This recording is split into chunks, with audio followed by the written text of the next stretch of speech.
কেন ঠাকুরের নাম জপ করতে হয়? কেন রাধাকৃষ্ণের নাম, রামের নাম, সীতার নাম, শিবের নাম উঠতে বসতে চলতে ফিরতে জপ করতে হয়? আপনার মতিগতি খারাপ কখনো হবে না।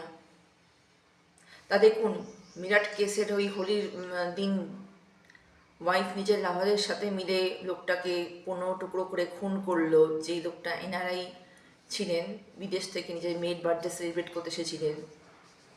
আজ যদি সেই মহিলা ঠাকুরের নাম, ঈশ্বরের নাম জপ করত, সে কখনোই চরিত্রহীন হতো না।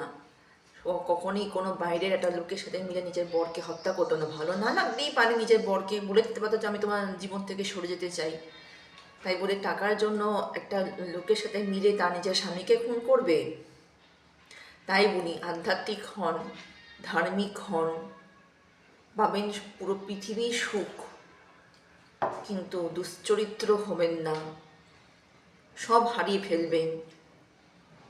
জানি না কতজন আমার কথাকে আমার গুরুত্ব দেবে, কিন্তু আমি গুরুত্ব দিই। আমি ধর্মের পথে চলি, আমি আধ্যাত্মিক পথে চলি, আমি সাহিত্যিকের পথে চলি।